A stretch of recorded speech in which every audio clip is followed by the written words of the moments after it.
What is up, fairy tale fans? Simon here. Welcome to HannaTalk, and today I'm here with a very special guest.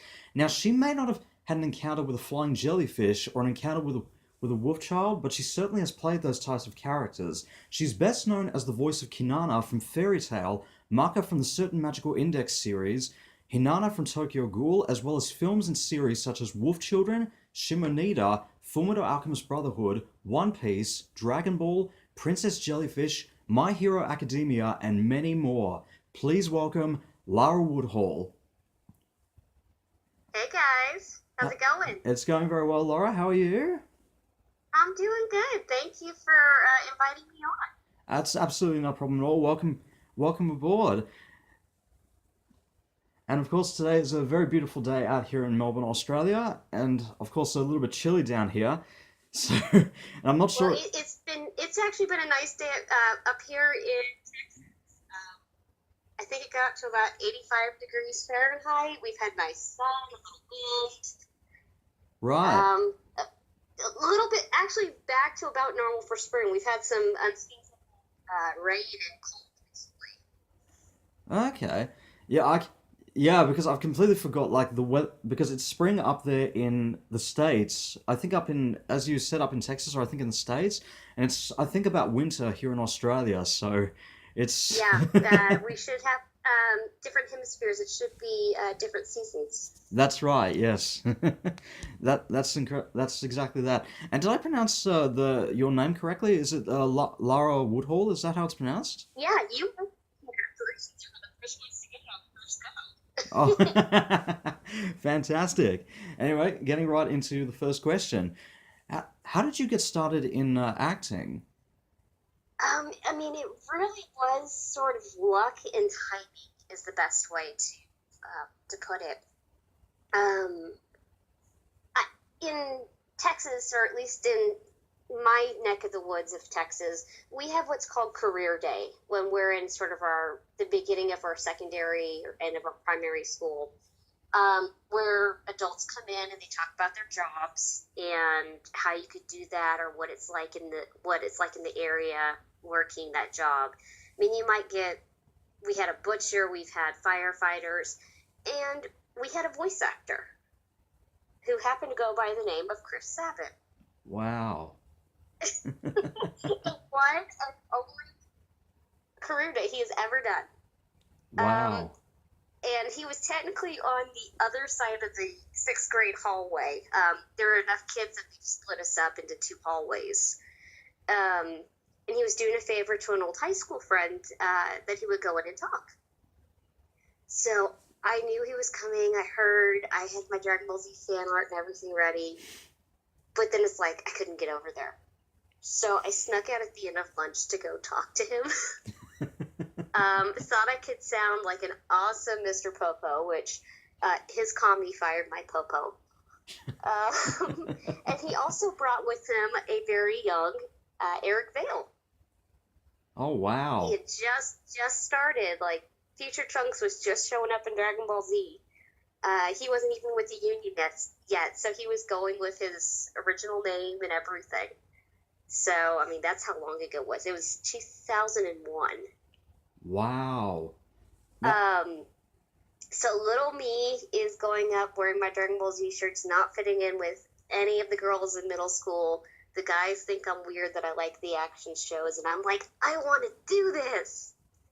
And about 10 years later, I was actually doing my first audition.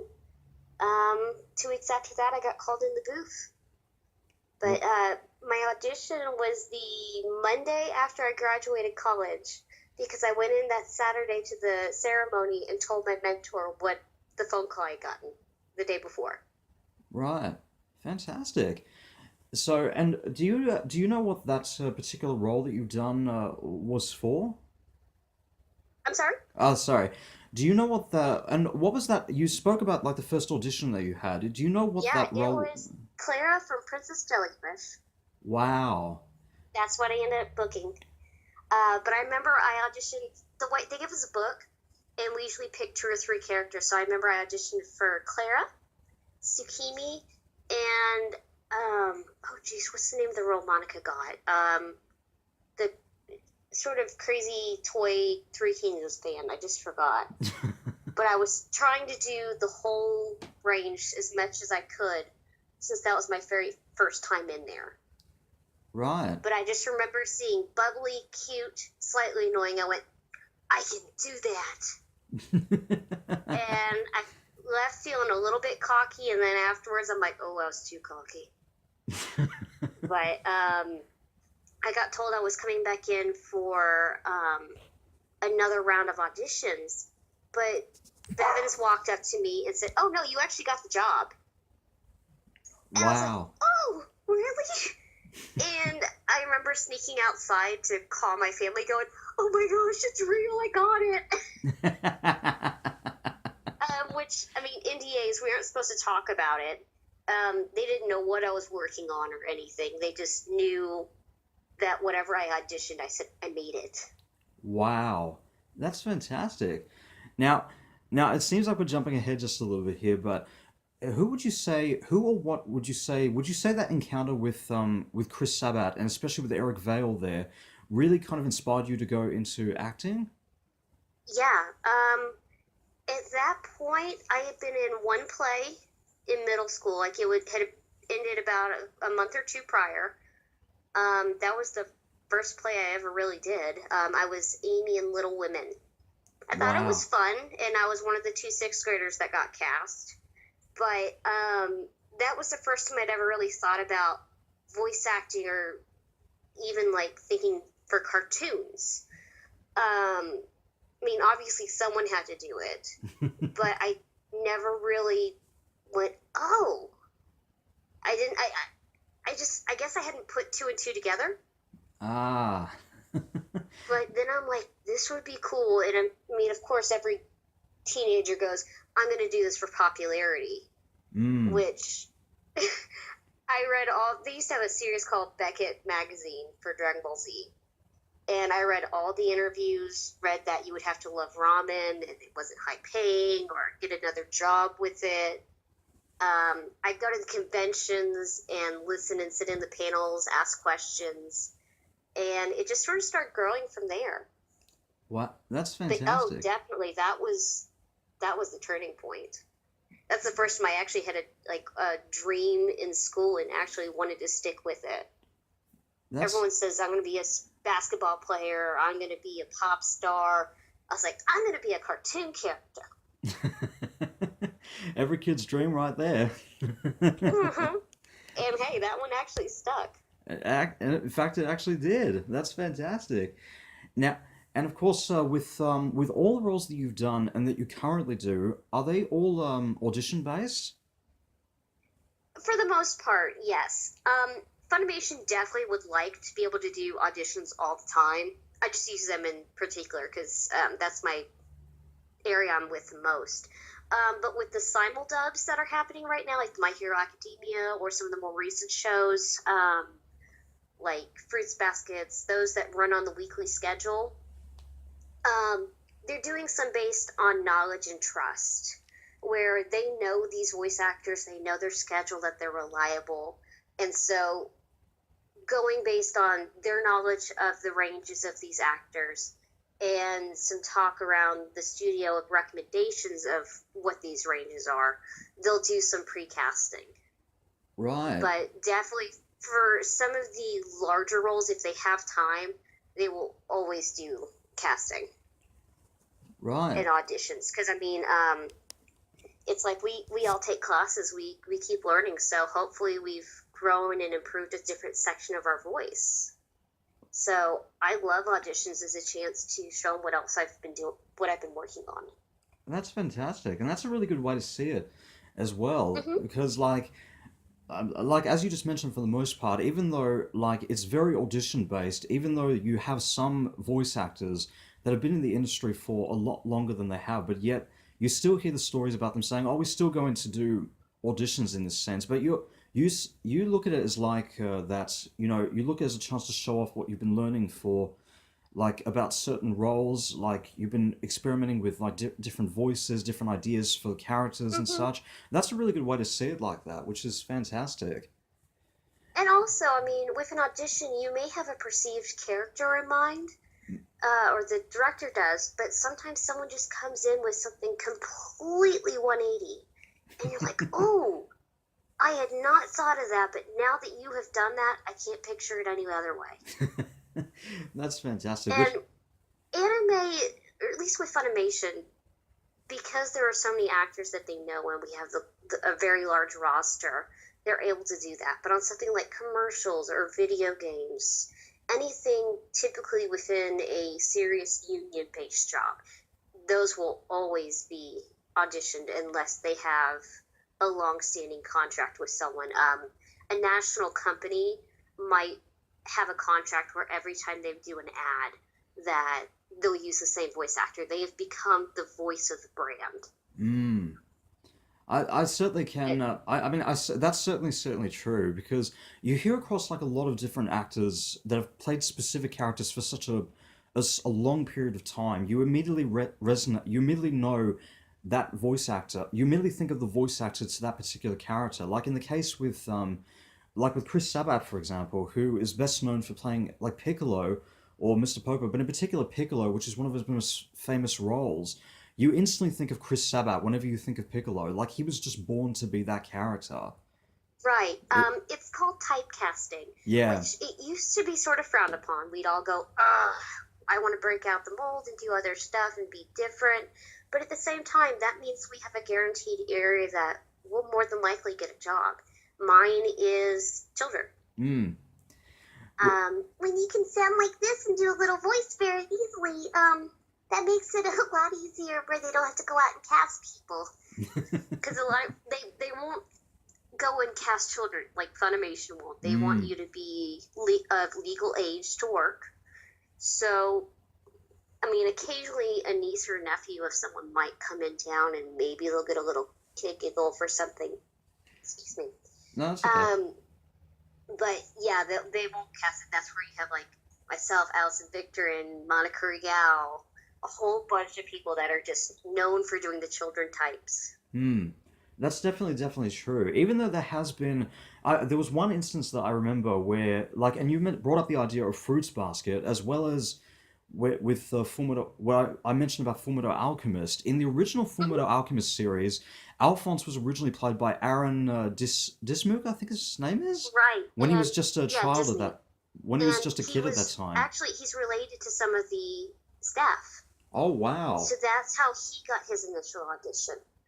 Um, and that's one of the very rare cases where they actually employed um, a kid.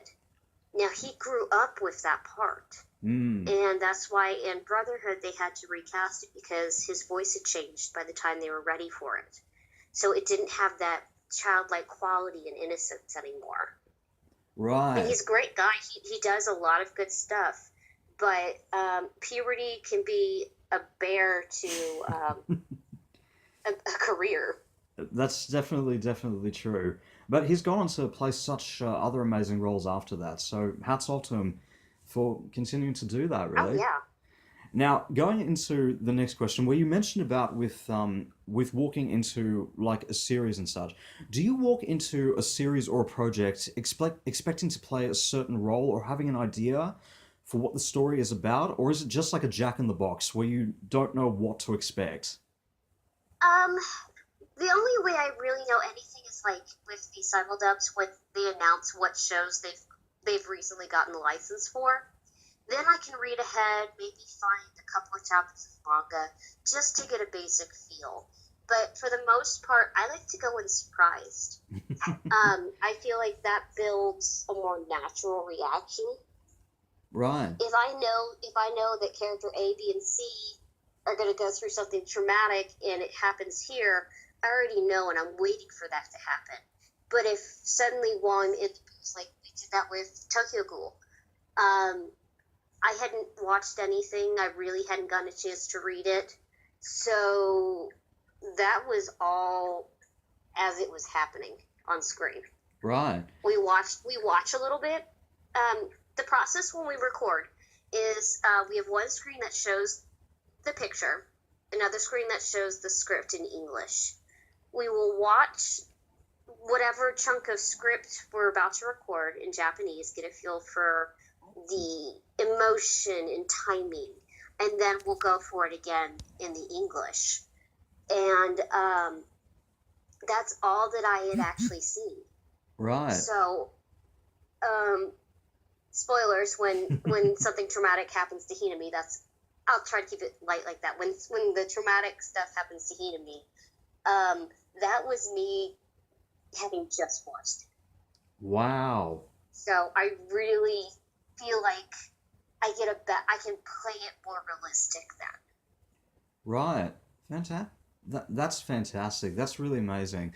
And have you turned down a role for any particular reason, or do you tend to just accept as they come? I haven't yet. Right. I haven't yet because the way that I look at it is this is a company that knows what they're doing. They know they have certain ranges and certain audience expectations. What a lot of people do in the industry, if it's something a little bit not quite their taste, we have fake names. We have stage names just like anybody else. So I haven't had to use one yet, but it is picked out and ready. Wow, fantastic. I mean, I came very close one time to show Freezing. Mm-hmm.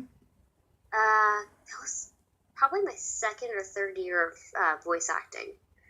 And I played this young boy, Luis, and ooh, he is not a nice boy. It was very uncomfortable, the context of the scene. And I really had a discussion with the director and the engineer, because it was the engineer that made me realize that, you're doing work for a company. That's who is actually known. Yes, your name will pop up, but you're just doing a job. Wow. I know some of the other actors that maybe work around kids or have more sensitive secondary jobs that it may affect or come out. They are more careful. They may not take them, or they definitely would have a secondary name if they want to make sure that it's harder to find. But also, the other reason I really don't is I have a pretty distinct voice. That's definitely true. I don't feel like having a second name or a stage name would really hide or change who it is. I feel like they go, oh, that's Lara. She's just trying to duck behind this. So I might as well just own it. Right. That's fantastic. And as you were just mentioning about where you're best known for having played like kids as well as talking animals, based on some of the roles that I've seen that I've read about that you've done. Have you ever played characters that were like completely outside of your comfort zone, like outside of what you're typically used to? Uh-huh. Shimoneta would be a good example of that. Yes. I've definitely watched. That was a little awkward. I mean, there are definitely some of those where you stop, giggle during the line, and go, okay, gotta be serious. That one and We Without Wings. That's a lesser known one. Probably that would have been the other one I would have used a fake name for. Right. Okay. If I had. Mainly just because I was playing this 5-year-old little girl that didn't understand that she was making very dirty connotations, and it's like, come on, they drew a camel toe on a 5-year-old. So it was just sort of like more the animation was the awkward part of that. It wasn't the line. That was more comfortable just watching that when you're having the voice. That's like you're watching that and you're almost distracted from what you're supposed to be watching when you see stuff like that. That's definitely true, and it's funny that you mentioned about Shimoneta actually, because that was one of the very first series that I became introduced to your work, even though it came later. Really? Yeah, even though it actually came later with Wolf Children, so I didn't make the connection at that time. So. Hey, that's okay. That means I'm actually able to stretch the imagination. Which is so when I first saw Shimoneta, I pictured to myself like what the actors like you, Jamie Marcy, and the other actors that were going through that series was what on earth was going through your head while you were having to play out these scenes. You know, and like this particular anime, which was good and probably I think one of the most ambitious anime series I've seen in a long time. The fact alone that they were going like the concept itself, they were going that far into it, Oh yeah, which was really unheard of. oh yeah, it was definitely different at the time. I mean, you have the panty and stockings, you have the high school DxD, but yeah, some of the jokes of that, that was interesting to come in, and I'm just like, it was Jerry Joel who was directing, and I'm just like, Jerry, are you sure? I'm like, are you really sure you want this? And he's like, yes. Now let's do it. It's like, okay, I'll try. Like, I really, again, since I hadn't watched a lot of it, just watching the pre-roll, it was just like, oh, geez, what have I got myself into? And, I mean, they always have a blanket statement with the mature shows, the MA shows, that if we decide to turn down one, it won't hurt our career. They won't think any less of us if you're still able to be on the roster. But it's like you don't want to turn it down. It's at least a different role in trying something. Mm. I mean, you may never do another one of those, but at least you've tried it. Mm. Well, that's really good though, and well, hats off to Jerry Jewell for like somehow bringing that series up to, or who knows really. Yeah, Jerry's great. Unfortunately, he does get a lot of those hair days, but he's learned to take those like a champ. Well, take it. You They gotta all take it when. pass around the baton a few kids, so it's not just one person. But somehow it's like whenever I work with Jerry, it's like, oh, it's one of those shows again. Fantastic. Well, that's fantastic though. Go take it when you can. So, Yeah. now going across into like the roles, the other roles, big roles that you've done. You mentioned about with playing Kinana from Fairy Tail. hmm Yeah. How did you get to play in the series, and what has it been like playing that character in the world of Fairy Tail? Now that one actually was not an audition. That one I just got brought in because she started off just as a random big character. It is just small lines here and there. So we didn't know how often she was going to be in. But that was the first time I think that I worked with Tyler Walker as the director. Kyle Phillips was the engineer, and now he's the director of it. Right. So that show has gone full circle. But yeah, that was the first time I worked with them. So I mean, it was just a little part. It was like, hey, cool, new show, new director. Let me expand the network. Um, it's just been unfortunate. She apparently in Japan, what Kyle has explained to me is that they had problems getting some of the actors scheduled for this final season. So that's why like Kinana hasn't said much in the last while. Is they'll appear in the background, but a lot of the important big dialogues, instead of being split up, have been given to one character. Mm, right. So, like, I can say I've actually recorded for Kinana. She's coming back soon. Awesome. But it was more, sometimes we add extra phrases or nods like that. Oh, okay. Like confirmation noises, scared breaths. Sometimes we'll add an extra one that maybe wasn't in Japanese. But we feel like it's such an awkward silence that it needs something. Mm, And right. in this case, that was that. So she really still didn't talk, but we're like, hey, they're going to give her a line anyway. That's great though. And as you mentioned about before, that Fairy Tail is currently in its final season at the moment. How does it feel to be in the final season of the series? And what do you hope to see like play out over this final series? I mean, it's always sad to see a series go, especially if you're a larger character, you get attached. I mean, Kinana, she was a fun character. Now, I'll be honest, I haven't watched that one as much, so I'm just hoping everyone ends up happy. um, but as for like certain plot points, I really don't know. I'm sorry, guys. That's all right. And do you hope Quite a the bit of the anime that I watch. I do watch quite a bit of the anime I work on. hmm Just that, just wasn't one of them that piqued my interest at the time. Right. So, That's fantastic though. But do you hope that this is going to lead up into hopefully a fairy tale spin-off series down the line? Maybe even like another like a sequel series at some point? I mean, sure, they always can. And certain magical index have that happen. Hmm. Um, but you may not always get the same characters. You may have one or two that come back, and then it introduces a bunch of others. So whether or not Kinana would be in it a lot, or maybe it's going to sit around when she was the barmaid, who knows? Right. It'll be all of her tales of the drunken fairy tale people. Fantastic. And actually, going across into in the certain magical series, you're best known for playing Maika. Is that how it's pronounced? I use Maka. It sort of just depends on where you're from, I guess. Well, however it's pronounced, Maika from the certain magical series. What was it like playing that character, and in the series in general? Um, Again, that was one of my earlier ones. So, she's obviously come back for the spin-offs and the multiple seasons.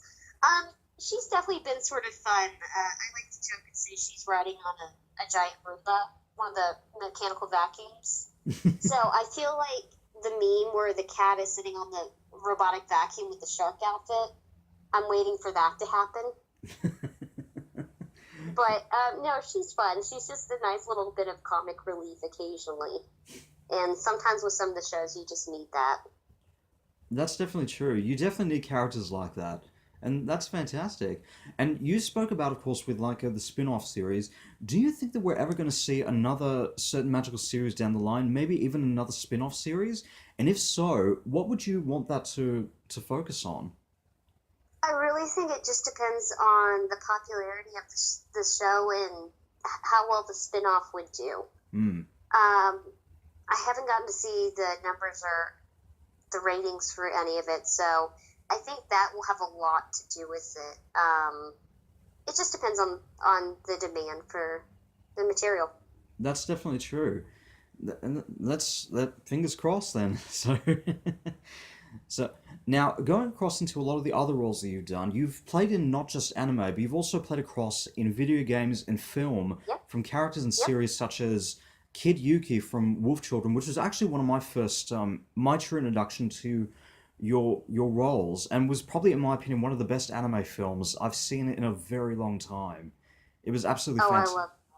I love Wolf Children. That was It definitely has a special place for me. That was definitely an amazing movie. But you've also played across in other series and films, such as like Fullmetal Alchemist Brotherhood, Chimney Hmm. from One Piece, the Dragon Ball Xenoverse game series, and of course My Hero Academia and Princess Jellyfish. What was it like working on like those projects, and what would you say was your favorite to work on personally? Um, Probably out of those, I'm sort of tied. Princess Jellyfish is always going to hold a special place in my heart. That was my very first role. Bevins took the chance on me, and I will forever be grateful for that. Plus, she was just fun. I mean, that is the voice I've always used to annoy friends and family or make people laugh. So that really is my personality. But the other one that's special is just Wolf Children. It was so different from anything else I had done at the time. Funny enough, I was working on One Piece at the Mm, exact same time. wow. So half the session, I would be doing this very quiet child, and they wanted more realistic, and then I'm being crazy and zany the next. So That's I mean, just flip flopping between that, and it was the same director too at the time. wow. That's fantastic. Because there's been different directors for One Piece over the years, and it was Mike McFarland at that point, and he also did Wolf Children. So yeah, I would get scheduled for a couple of hours, and it literally would say, "Okay, let's go take a 5 minute break, get some water, rest your voice, and let's switch gears." So essentially like almost being like a tennis match in some way, just going from one side Hmm. to the other in Yeah, depending on the day. I mean, some of us can only maybe go in 1 or 2 days a week with other jobs. So they'll smack in as much as they can. So I mean, there are so many different genres and emotions you might be feeling in one day. And hopefully they're close to the same voice range and in a good order so your throat doesn't tire out. That's definitely true. And and when I first actually saw Wolf Children at the time, and then eventually saw One Piece, and of course came across your character, I haven't reached too far into the anime. I'm still about probably the 200 episode range, but I was familiar with like a lot of the characters and some of the storylines later down the track, and how I almost had to keep reminding myself that your character Chimney and at one point Luffy, who's played by Colin Clinkenbeard, acted together on the same in the same scene, and both you and Colin Clinkenbeard were in Wolf Children at the time. So it's Isn't that great? I it's just love that we can do stuff like that. I know it was actually a little funny to think about it in that sense, like having just watched Wolf Children with both your characters in that film, and now seeing it again in the One Piece series. It's just great. So But that's what every actor hopes to do. I mean, you don't want to be that. I mean, yes, you get known for being a bad guy or a hero, but you have those great actors that can really just morph into any role. And even if they're the same hero, they still are different enough that you can relate to each of their characters. that's absolutely And true. that's what we're hoping to do. I mean, we are still acting with our voice. We're portraying the emotions and having to get these feelings and thoughts across and be relatable. But you don't get to see our movements. You don't get to see our facial expressions or see what we're thinking or feeling. All you have is the voice. Hmm. So hopefully we can do those different emotions, and that lets us be versatile and be able to continue our work. And that's exactly what you're doing, and the same with any voice actors. So hats off to you all for just making this happen. Now, talking a little bit more into One Piece, how did it feel to step into the world of a huge franchise like that, especially with it now celebrating its 20th anniversary? It was nerve wracking at first. Because, yeah, One Piece, I knew anime, so I hadn't gotten to see a lot of it, but I knew One Piece. And so that was a little intimidating. But I loved Chimney and Michelle Rojas, who played my little Cabot, Gombe. She and I would just see each other and we just call each other by name. One time we were on a chat room and somehow she was the customer service rep for me. And I just wrote on there, "Hey, Gombe," like out of nowhere. She went, "Oh, wait, it's you." I That- knew she worked for a company. I'd never gotten anybody like a customer service rep that I knew. And I'm like, "Oh, hey, I know we can talk anime when we're discussing things." But Fantastic. yeah, I mean, it's nice because like almost I feel like every person that goes through Funimation gets to have at least a small part of One Piece. So it's just something that really connects all of us. Since I mean, it seems like the show's never ending and they always keep characters. That's absolutely true. It's just a fun way to say not only do we all work at Funimation, but we've all probably been on this show together. That's definitely true. I mean, it's kind of one of those. I'd probably would consider it to be like the like One Piece in my opinion to be like similar to like Game of Thrones, or let's say like a huge long running live action franchise that everybody just wants to be part of Yeah. in that sense. That's just great. And it's funny that you mentioned about like how long the series has been going on for, because the creator for the series has said that he sees probably I think up to about another 10, maybe 20 years of doing more stories for the series. Like probably not ending anytime soon. But what kind of storylines do you want to see in the series? And if there was a chance for a One Piece spin-off series, what would you want that to focus on? Is it bad if I say I want them to go back to the time before the time jump? Because there was some area from the manga I've heard they've missed, so I want them to cover some of that again. I yeah, I've got a feeling. Well, I'm not exactly sure how the anime has done with regards to the manga. I mean, I've heard some parts of it here and there, but I've heard a lot of people say about the pre-time jump versus the post-time jump. how it's like it's almost like in two completely different shows, or it's almost like Hmm. they've just kind of jumped straight into the main story of it all, like saying, all right, look, Yeah, we've done the post time jump, let's get straight into the story, and let's just get straight into the main quest of it all, which is finding One Piece. So yeah. 'Cause look, in the manga, Chimpy came back. yes, so I've got a feeling maybe they will address that in the new series, because I think they're still writing episodes for the Japanese dub, but they haven't. I don't think that they've dubbed the rest of them yet, because the creator, I think, is still writing the manga as we speak, and he's just Oh waiting. yeah, I heard him say at one point in an interview, at least 1,000 episodes. So we're probably going to Because wait. they're up to 800 something, so that's gonna be doable. Yeah, so think I had technically work, but you know what? With the way the series is, I wouldn't put it past them. probably not. So, but there will continue to be more dubbed episodes, just like in the fact there will continue to be more series on the Dragon Ball franchise. Hmm. So, which going into that, actually talking about with Dragon Ball, you became part of the Dragon Ball universe through the Xenoverse I series. know, I was so excited. That was my gateway anime. Wow.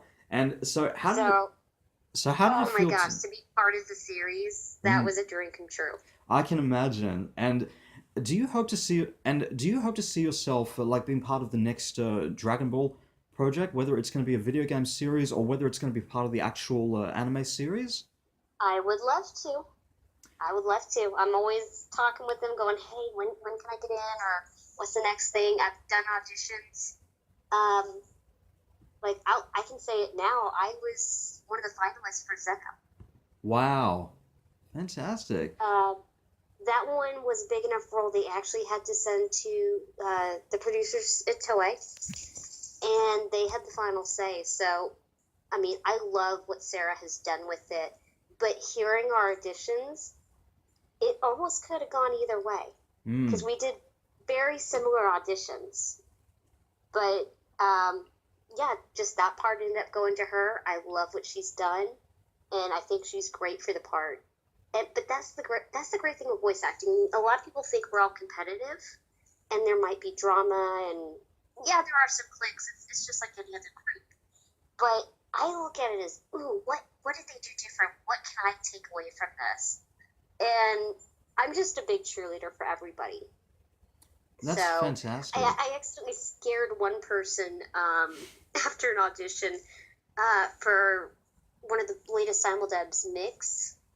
Um, I walked out of there feeling really good and like I got this part, I nailed it, and it ended up going to a different actress who I hadn't met before, and Wow. she was signing in the other day in front of me, and I said, "Oh, that's you! You got that part." Yes, and I wanted that. And I said, I thought I had it. I said, I just want to tell you, I said, if I thought I had a good audition, that means you must have been fantastic. And I said, I cannot wait to hear what you've done. That's But when, fantastic. as soon as I said, man, I wanted that part, she goes, oh, I'm sorry. I said, don't be. I said, you earned it. I said, for feeling like I had a good day, I said, you obviously had a great day too. Something was different, he heard, he liked, and I can't wait to hear it.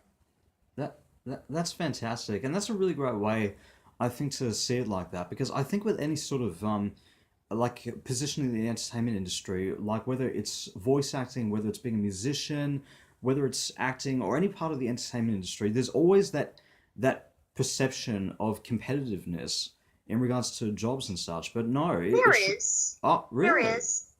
But at the same time, I had someone come in and really make me want to believe and do this. So if I can do that for anybody else, I try to. That's Because fantastic. you never know what support or what your day is going to be like or what's going on in the mindset. So if you can just be a positive influence on anybody, um, always. I mean, I've gone to some high schools and talked to their anime clubs, and I said, look, even if I don't encourage you to get the anime, I said, if I can just encourage you to go after whatever your dream is, I said, that is what I'm here for. That's I said, because fantastic. obviously your dreams can happen if you work hard enough and go the right way. I said, if I can just encourage you to take that next step towards something you want, then I feel like my job is done. That's fantastic, and that's a really amazing way to see it. And I think that's what everyone should strive for, which is yeah. And honestly, if everyone could apply that same sort of mindset, the way that you do it in your industry, I think the world would honestly be a better place to live in right now. So, Yeah, hats off to you for that. we just need some positivity and creativity right now. Absolutely. Now, going a bit more into My Hero Academia, which you've spoken a little Hmm. bit about, there has been discussion about them doing a live action film, I think somewhere Hmm. on the news. What do you want to see down the line with that franchise, and what has been your opinion about anime being adapted for live action? Most of them have that. That's sort of not an area I usually watch, though, because I feel disconnected a little bit when it's a human and versus a cartoon, and I know they've done certain things, and people can't really do that. Tokyo Ghoul, like growing the appendages and stuff like that. Um, but I mean, they're fun. It's a nice way to try to interact with a different audience that may think, oh, I don't want to watch cartoons. But then they'll see that movie and go, oh, what's that? And then they go, wait, that's based on a cartoon? Then they may check it out. So it's just another way to bring in a new type of audience or extend our audience. But I just don't want them to go too far off the line and be too hokey. My Hero Academia has that certain fun aspect to it, but I like that it's been dark as well. So I want to keep it in the same tone. Hmm. I think it's interesting that you mentioned that actually, and that's really great to hear because I remember this one interview and these reports that were going about with them planning to do a live action adaptation of Akira, the film Akira, and where the director I think that wanted to go after that one was Taika Waititi, who's a New Zealand director who did Hmm. Thor Ragnarok, which he did an amazing job with that film, and he got Yeah. asked about what vision he would see for Akira if he signed up for the role. He said, "I would keep it 100% true to the manga, and I would cast like I would not do the white casting sort of approach. I would cast Asian actors and very unfamiliar actors that have only just started out in the business for this role. I would keep And it." that's how Thor started off. They said, oh, they cast these nobodies as leads, and look at them now. That's exactly that. They're superstars. That's exactly Oh, that. I love when you go for no names, or whoever they think is no names. I think that you need that break from the names that you know, because maybe they've been studying and have a whole different thought process, and you might learn something from these people that you don't know. Mm. Um, the one that's like right now that I would love to see a few changes on the casting is the live action Bebop on Netflix. Yes, I've been I mean, hearing come on, they're putting a husky for eye? yes, I've been hearing a lot of No, stories about that one. no. I mean, I'm definitely interested to see how the actors do, but that little piece, I'm like, are you serious? Yep. It can't be that hard to find a corgi. I'm sitting next to I that's definitely true. I've been hearing a lot of stories about that one, and I think I mean there have been some live action adaptations of anime that's been done, which has been fantastic actually. Like I'm not sure if you're familiar with the action series Rurouni Kenshin. They did about three live a corgi. action Yes, adaptations for that, and they did the I am very aware of it. I wanted to be in it. oh, I'm sure it'll happen at some point. So Oh maybe no, they've already dubbed it. They already dubbed yes, the live actions. Funimation did. yes. Michael Silverfrog was, let's see, that's the main person I know from it. And oh, I wanted that because I used to cosplay Misao, Mm. the tiny ninja girl with the long hair. Yes, That yes, was one yes. of my favorite costumes for a while. So Oh wow. I wanted her. I wanted to be her. That's fantastic. That's okay, guys. Well, here's to hoping that they may do like a revival of the series, maybe even like a reboot of like what they're doing with Fruits Basket, somewhere down the line. Who knows, really? Yeah, Absolutely. And that was one character I would love to play. and it'll and fingers crossed it'll happen. Now, speaking about, of course, with you mentioned about with Fruits Basket a couple of times. You've heard about the reboot that they're currently doing right now for Hmm. for the series, which they've said is going to be 100% truer to the manga than the first series like was. Like, what has been your opinion about? Do you feel like it was justified for them to do a reboot of that series, Oh, or just continue yeah. with the I mean, first series the way it a was lot. done? I think they could have gone either way, but I really liked the reboot. It just for the people that you have those that are very purist, like it should be the manga, or it should. I mean, that's why they had Fullmetal Alchemist and then Alchemist Brotherhood that was truer, Hmm. because there were some people that just didn't like that it got ahead of the manga. So this is a chance to go back, pay homage to a series that got so many people involved. But also the animation programs and processes have changed. So I mean that's where you get the different animation style. That's And true. it's great having all the original cast come back because they've grown as actors in the last 10 years. So I mean they're going to be able to bring even more to the roles. Sorry, could you just repeat that last part there? Yeah, I said the fact that they brought so many of the original actors back, and it's been about 10 years since Yes. Fruits Baskets. Um, they'll be able to bring so much more as actors to the role than what they were at the time. I definitely agree on that. And the fact alone that we're able to get back most of the original cast members from the first series is just props, hats off to them and props to them for going that extra length for that, which is just fantastic. And in the same vein, like what they did with Fullmetal Alchemist Brotherhood, how they got most of the original cast from that first series. So hats off to them for Well, that. that was a little easier because it was closer in time frame. Hmm. I mean, like Laura Bailey lives in California. So, I mean, some of these people have moved on, they're doing different things, but they came back for Fruits Basket. Which is fantastic, and that's really, really great to see. So, so hats off to them for doing that, and I think it's going to be an amazing series. So, It, absolutely, you've got Caitlin at the helm. She is very dedicated to it, that's and fantastic. she has a love for the show. So, um, I think it'll definitely be in good hands. Absolutely, it sounds like it, and that's fantastic. Now, where do you hope to see yourself with voice acting in the long run? Um, I'd like to do some more video games, and I could see myself sort of doing some like the kids' cartoons, like more. I wouldn't say the American, but more like Disney or where they have like the little sing along and the princesses. I have a niece right now, and I've been watching a lot of those shows with her, and I think like I could picture that. So it's just trying to get hold of the right people, do the right classes, and who knows? But even if suddenly tomorrow they said that, hey, we're done, your contract is over, we decided to go a different direction, I would be devastated. But I got to do my dream job, and I've got to do it so much longer and so many more things than I ever thought I would. I've gotten to go around to conventions to meet people. I get to talk to people in other countries.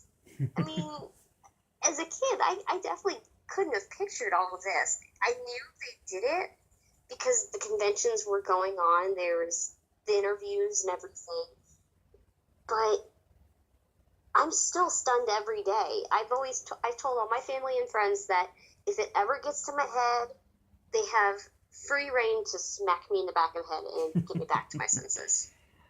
Because That's I want to be this fan turned professional. I want to enjoy it with everybody as much as I did when I was on the other side of the table in the mic. that's fantastic, and that's a really great way to see it as well. Which is that's amazing, and just keep holding on to that. So yeah, Yeah. Which, by the way, if if anybody wants to see me in Australia, I'd love to come. I've got my passport ready. absolutely. We'll I know definitely. you have got some conventions going on. Yeah, we do have a couple. Yes, we do have a few conventions happening here in Australia. So fingers crossed that they're going to get you down here at some point. So I'd love to. absolutely. Now on to the next other questions. What two shows have you worked on? Would you want to see a crossover between story wise and character wise? Ooh, that's tough. Um, can I think about that when I come back? Yes. That's really tough in my head. Ooh, because I've worked on so many different genres and stuff. Yeah, I don't know. I think two shows that kind of come to mind for me in that sense. I would really love to see them do a crossover. I think between the Dragon Ball series and I think even with One Piece actually. Well, they've done that in the manga, They've haven't they? Because I mean, it's they're all good friends, and then I could see Fairy Tail in One Piece or Fairy Tail in Dragon Ball Z also. That's definitely true. And the I think the interesting fact about it was I think this is maybe this is maybe what Sonny Strait has said, or maybe this is what is a reference to his character Krillin in the series.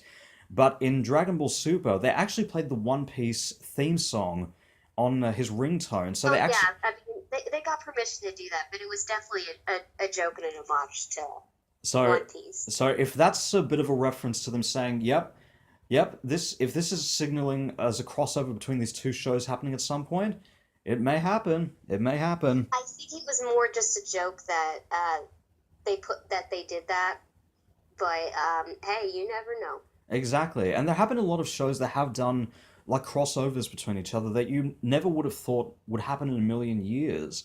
I think like Case Closed, I think was one of the examples of that. How it had a crossover between that Case Closed or Detective Conan and Lupin the Third.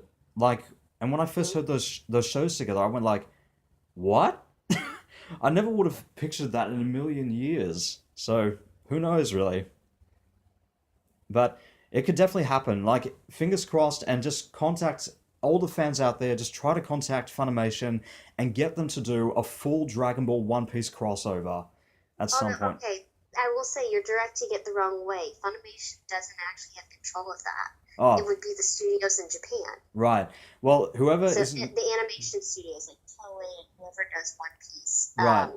Funimation is just in charge of the dubs, and that is one thing that I see on the forums. Yes, I read those. That they'll ask us, "Hey, can you get another series, or do you think you have any input?" It's like, unfortunately, we don't. They just license, Mm. and it's all up to the hands of the Japanese producers. Well, well, So that's really where you need to contact. right. Well, to the to the people that are responsible for helping create these two shows, let's make a crossover happen. And There you go. let's get Funimation dubbing on it straight away. So so let's hope so. Now, as an actress, what was the most challenging role for you to play? Most challenging role to play. Honestly, hmm. They've all had their challenges because I mean, each. I always like to feel like I take something away from each and learn. Um, Wolf Children had its own struggles because at the time I'd been doing mostly comedic relief with Princess Jellyfish and Bigata HK, One Piece. Those were some of the bigger ones I had done at the time. So really learning the subtlety of the movies, that was hard. But Mm. emotion and character wise, probably like Freezing or We Without Wings, something where it definitely was a topic that I really wouldn't have been comfortable with Mm-hmm. normally. It was just more what they were dealing with inside the show themselves. Like it was the character that was being a young girl who was being overly sexualized, and a young boy who was sexually harassing his cousin. Wow. That's insane. Yeah, So I can imagine how that must have those are been. definitely hard because I mean, you want to try to get in the mind of all your characters so you can connect with them easier. And just those, it's like just let's get done. Let's just move on and please let's just keep going. Right. Wow. So, so now going across into the other sort of questions, what's like one character or role that you've ever wanted to play or ever wished that you played yourself? You've obviously mentioned Misao from Rurouni Kenshin quite a fair few times. Hmm. Is that one character that you wish that you play yourself? Yeah, I wish I could have played her. One of my other shows I've always loved, like as a fan, was Chrono Crusade. I love to play Rosette. That was done by ADV when they were still down in Houston, and the manga and the anime are both two different things, but they're both beautiful, and I would have loved to have done something like that. Fantastic.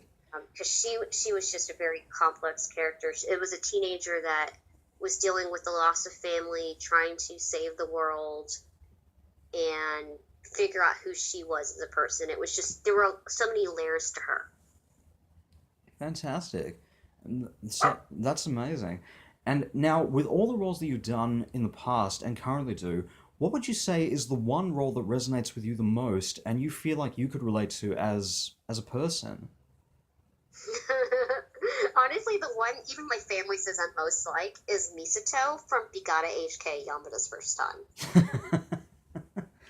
That We I am just so like Misato. Her personality, she's the same height. I was the one, oh man, I'm never gonna get a boyfriend in high school.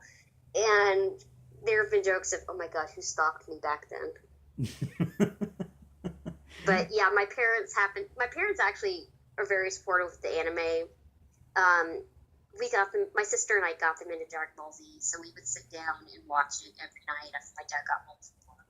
So they've seen quite a few of the shows that I've brought in, but that one always just sticks out. We all joke around and randomly will burst out like, "Run, honey, run!"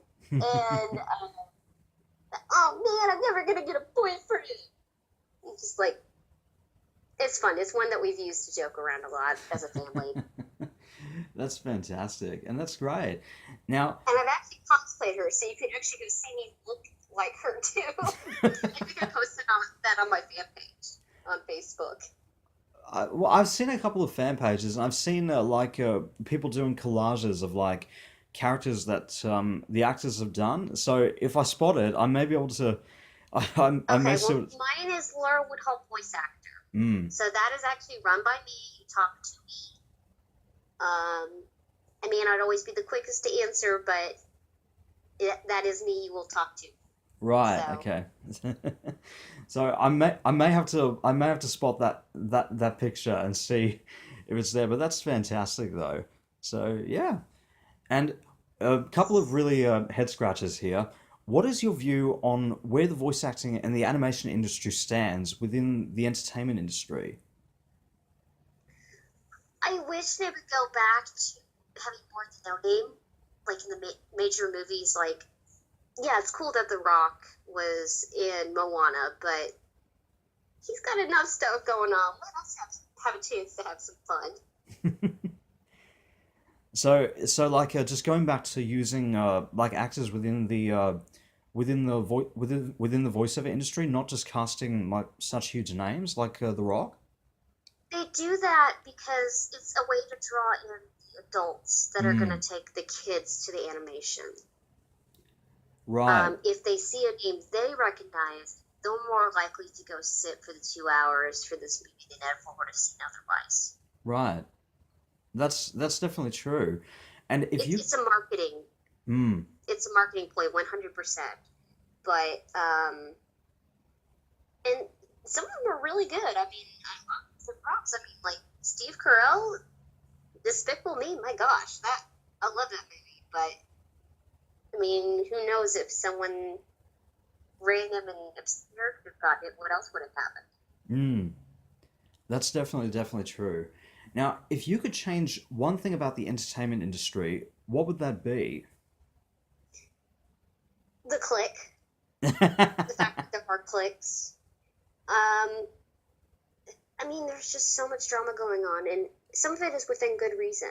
Mm, But I just feel like right now it's taking away from what we actually do in the messages we're actually trying to send.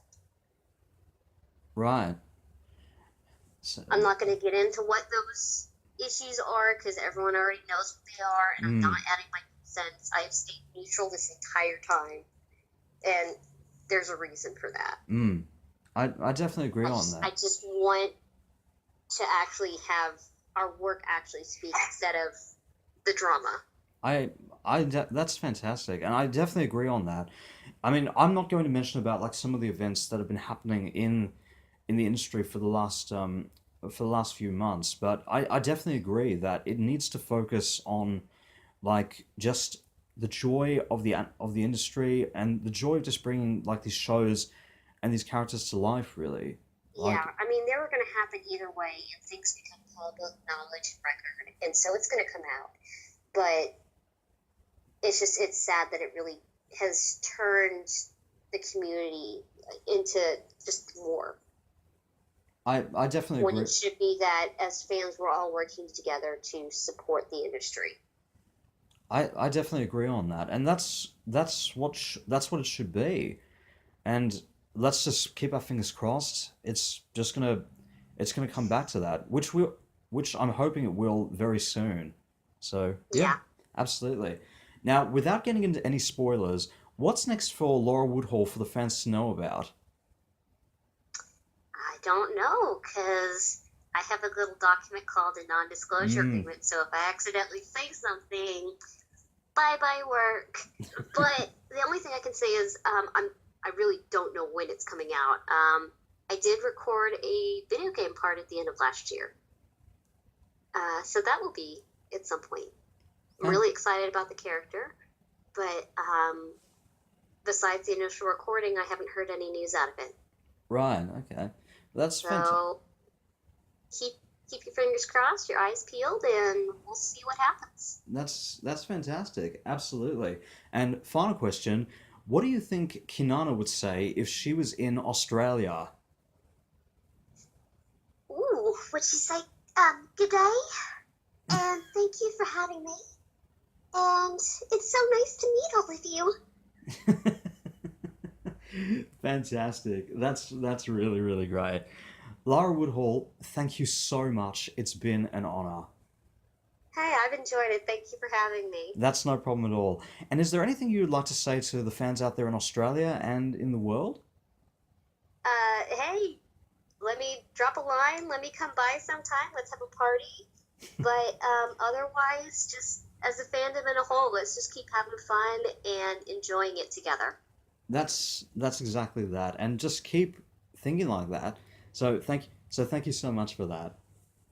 Not a problem. Well, guys, if you'd like to find out more about Laura Woodhall, you can check out the links to her work, which will be down below in the description. And don't forget to like, subscribe, and follow HannaTalk and my other links, which will be down below. And any requests or suggestions you guys have, just write in the comments below.